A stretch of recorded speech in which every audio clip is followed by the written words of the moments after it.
The screen is dark. Only the low hum of a digital frequency is audible. Suddenly, a montage of grainy, high-contrast footage flickers. Russell Brand in the mid-high yins, skin-tight leather trousers, bird nest hair, gesticulating wildly on a BBC stage. Cut ta.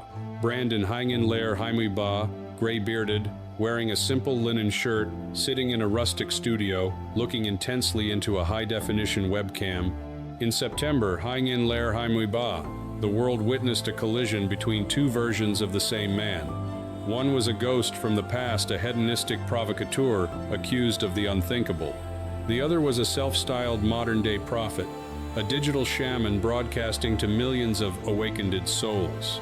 When the Times, the Sunday Times, and Channel Bourne's dispatches released their joint investigation alleging rape, sexual assault, and emotional abuse between Hangin Lair Sao and Hangin Lair Mui Ba, the shockwaves weren't just about the crimes, they were about the mask. For 20 years, Russell Brand has been a master of the pivot. He has survived heroin addiction, the fickle whims of Hollywood, and a high-profile divorce. But his latest transformation from a Tinseltown degenerate to a champion of anti-establishment populism is his most calculated move yet. Is he a victim of a coordinated media attack, as he claims? Or is he the ultimate architect of chaos, using the fog of conspiracy culture to hide a predatory past? Welcome to the Deep Dive. This is not just a story of a celebrity downfall. This is an analysis of how power, charisma, and the internet's fragmentation allow a man to burn his house down and convince the neighbors he's actually the fireman. To understand the man sitting in the YouTube studio today, we have to revisit the debris of Cool Britannia and the mid-high yins media landscape. This was an era of peak tabloid cruelty, and Russell Brand was its undisputed king. In the early high yins, Brand didn't just enter the room, he invaded it. His persona was built on a specific type of charismatic anarchy. He combined the vocabulary of a Victorian poet with the sexual appetite of a rock star and the manic energy of a street performer. To the British public, he was our lunatic. He was the man who took his drug dealer to the MTV studios the day after Cheen, Moy Mot dressed as Osama bin Laden. He was the man who made discomfort a commodity. But beneath the cheeky chap exterior was a darker utility. Brand used humor as a disarming mechanism. If you can make people laugh, you can make them overlook almost anything. His stand-up specials from this era, like Shame and Doing Life, were masterclasses in oversharing. He told stories of extreme promiscuity and drug-fueled rages, but he framed them through the lens of recovery and spirituality. He was telling us exactly who he was, but we were too busy laughing at the delivery to notice the content. By Hangin Lair Sao, Brand was the biggest name in British broadcasting. He had a primetime slot on BBC Radio High, the most listened-to station in the country. This is where the architect of chaos began to realize that the system he now claims to hate was actually his greatest enabler. The Saxgate scandal of Hangin Lair Tam remains a pivotal moment in media history. Brand and fellow presenter Jonathan Ross left lewd messages on the voicemail of veteran actor Andrew Sachs, bragging about Brand's sexual encounter with Sachs's granddaughter. The fallout was immense: thousands of complaints, a government-level debate about broadcasting standards, and Brand's eventual resignation.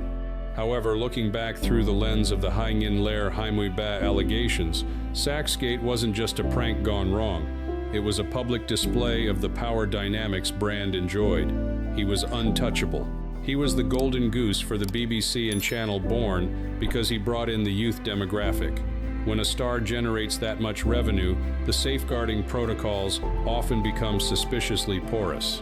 The Hangin Lair Haimui Ba investigation suggests that while Brand was acting the lovable rogue on camera, a trail of traumatized women was being left in his wake, allegedly assisted by the very production assistants and drivers paid for by the networks. Then came Hollywood. Forgetting Sarah Marshall and Get Him to the Greek turned Brand into a global commodity. He was the exotic, enlightened Brit who could charm Katy Perry and dazzle talk show hosts like Ellen and Jimmy Fallon. This period represents the peak of his proximity to the globalist elite he now denounces. He was at the center of the machine. He was attending the Oscars, marrying a pop superstar, and rubbing shoulders with the very billionaire class he now tells his audience is enslaving them. But Hollywood is a place that demands a certain level of conformity, and Brand's brand of chaos was becoming unmarketable. His film career stalled. His marriage dissolved. The shaman clown was losing his audience. The year Hai Ngin Ler Mui Ba was the turning point. It was the birth of Russell Brand High. During a now famous interview with Jeremy Paxman on Newsnight, Brand declared that he had never voted and that the entire political system was a scam. This was a brilliant strategic move. Brand sensed the growing resentment toward neoliberalism and the global financial crisis. He moved his base of operations from the television studio to YouTube, launching The True News. At first, this looked like genuine activism. He supported housing estate residents fighting eviction. He spoke eloquently about the failures of the war on drugs. He was using his massive platform to punch up. But even then, the language was shifting. He began to adopt the cadence of a preacher. He wasn't just a comedian with an opinion, he was a leader of a movement. This transition served a dual purpose. First, it gave him a new, fiercely loyal fan base, people who felt alienated by the mainstream media. Second, it created a psychological shield. By positioning himself as an enemy of the state, any future criticism of his personal life could be reframed as a political assassination attempt. In part mote, we see a man who mastered the art of the spectacle. He spent a decade being the bad boy of the mainstream, reaping every reward it had to offer. When that well ran dry, he didn't just walk away. He turned around and started throwing stones at the well. The stage was set. The architect of chaos had built his fortress. He was no longer just Russell Brand the actor, he was Russell Brand the truth teller. And he was about to weaponize that truth in a way that would change the nature of celebrity scandal forever. As the Hai Ngin Ler Muis gave way to the Hai Ngin Ler Hai Muis, the world entered an era of profound institutional distrust. The COVID-19 pandemic, the fracturing of the political center, and the rise of the attention economy created a perfect storm. For Russell Brand, this wasn't a crisis, it was an opportunity. This is where he transitioned from a left-wing activist into something far more complex. A digital prophet of the Great Reset. By Hai Ngin Ler Hai Mui, Brand's content began to undergo a radical mutation. The videos about housing rights and local activism were replaced by high-octane deep dives into the deep state, big pharma, and the World Economic Forum. Brand discovered the infinite loop of the algorithm. He realized that YouTube's recommendation engine favors high arousal emotions, fear, outrage, and the feeling of being in on a secret. His titles became increasingly clickbaity. It's happening. They don't want you to see this. We've been lied to. He wasn't just reporting the news. He was curate engineering a reality where his audience, now numbering over 1 million subscribers, felt they were part of a resistance. By adopting the aesthetic of a neutral truth seeker, while exclusively platforming fringe theories, Brand built a wall of loyalty that traditional media could no longer penetrate. This era of Brand's career is defined by the preemptive strike.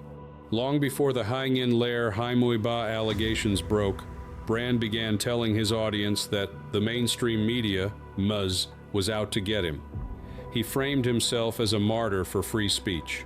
The censorship gambit. Every time a video was flagged for medical misinformation, Brand didn't apologize, he pivoted.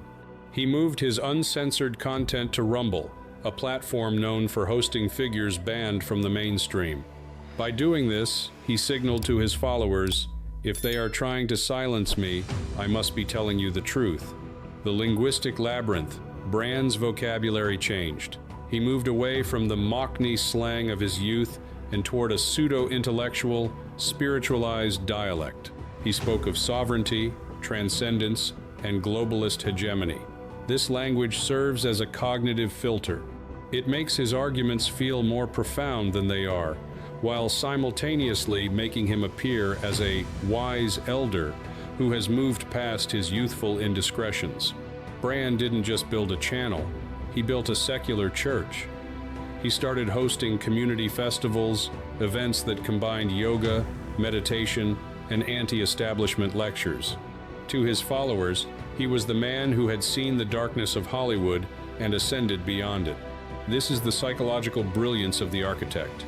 He created a parasocial relationship so strong that his fans didn't just watch him, they identified with him. His struggles became their struggles. His enemies became their enemies. This created a built-in defense mechanism. If Russell Brand was canceled, it wasn't because of his actions. It was an attack on the audience's worldview. While the YouTube channel grew, the shadows of the past were catching up. Investigative journalists were quietly spending years speaking to women who told a very different story of the man behind the spiritual mask. The contrast during this period is jarring. On camera, Brand was preaching about the importance of consciousness and honoring the divine feminine. Off camera, according to the later allegations, he was allegedly using his power to silence and intimidate. We see the construction of the reputational fortress. Brand didn't just change his opinions, he changed his entire ecosystem.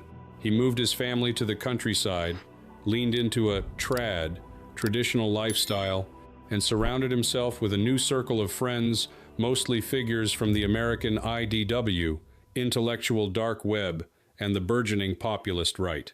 He was no longer the man who harassed Andrew Sachs, he was the man who interviewed Tucker Carlson.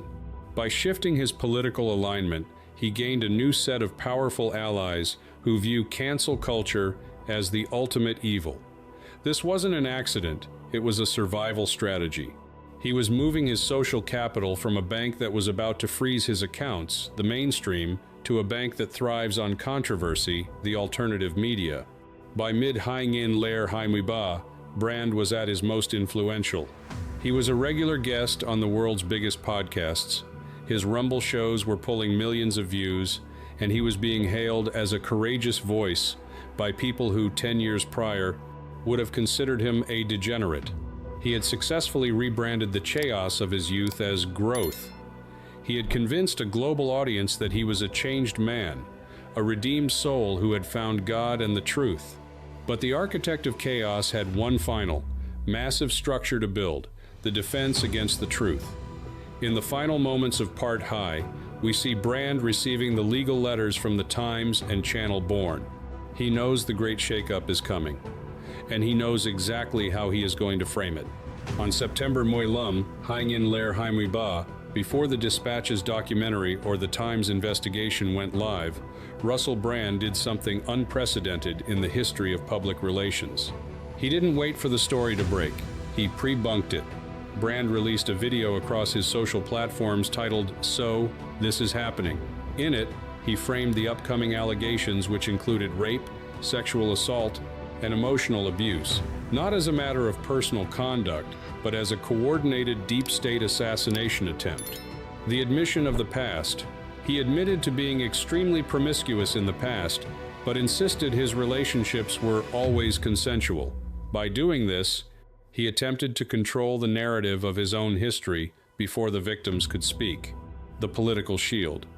He explicitly linked the timing of the reports to his alternative news reporting. He told his audience that because he was attacking the narrative, the mainstream media was trying to destroy him. The tribal call. He ended the video by asking his fans to follow him on Rumble, the platform he claimed was the only place left for free speech. This was the final evolution of the architect of chaos. He successfully turned a criminal investigation into a culture war battleground. Within hours, his followers were flooding social media with hashtags supporting him, dismissing the victims as crisis actors or tools of the government. When the documentary Russell Brand in Plain Sight finally aired, the world saw the structural cracks in the redeemed Brand persona. The evidence was harrowing. The BBC Years testimony revealed a culture of enabling, where Brand's behavior was treated as a joke or a brand asset by producers. The age gap. Allegations emerged regarding a relationship with a 6-year-old girl while Brand was in his Bamoos. The paper trail. Text messages and medical records were presented that directly contradicted Brand's consensual narrative. The mainstream world moved fast. YouTube demonetized his channel, his book deal was suspended, and his live tour was canceled. In a pre-digital era, this would have been the game over screen. But in Hangin-Lair-Haimuiba, Brand had a shadow infrastructure. Because he had already moved his core community to Rumble and Patreon, he maintained a massive revenue stream. He wasn't canceled, he was merely unplugged from the center. This created a terrifying new precedent. A public figure can lose the support of society's institutions and still remain one of the most influential voices in the world. As the legal investigations continued throughout late Heinlein Haimui Ba and early Heinlein Haimui Born, Brand made his most dramatic pivot yet, the baptism. In April Heinlein Haimui Born, Brand announced he was being baptized in the River Thames. He began posting videos about the power of the Holy Spirit, carrying a rosary, and reading the Bible. To his critics, this was the ultimate cynical pivot, using the shield of God to protect himself from the judgment of man. To his followers, it was the final stage of his hero's journey. The sinner narrative, Christianity is built on the idea of the redeemed sinner. By identifying as a Christian, Brand placed himself in a framework where his past sins were washed away, making any further criticism of his behavior seem unchristian or unforgiving. The conservative embrace. This move fully solidified his alliance with the American right. Figures who once viewed him as a dirty hippie now saw him as a brother in Christ fighting the secular woke mob. The story of Russell Brand is not just about one man. It is a blueprint for the future of celebrity. He proved that if you build a large enough parasocial following, you become immune to institutional accountability. He showed that by framing personal scandals as political conspiracies, you can turn your Judgment Day into a fundraising event. Russell Brand started as a man who wanted the world to look at him. He ended as a man who convinced millions of people to look through him to see the world as he sees it, a place of darkness, secrets, and a struggle for the soul. The chaos was never out of control. It was the tool he used to build his throne. Whether he is a prophet of the truth or a master of manipulation depends entirely on which side of the digital divide you stand on.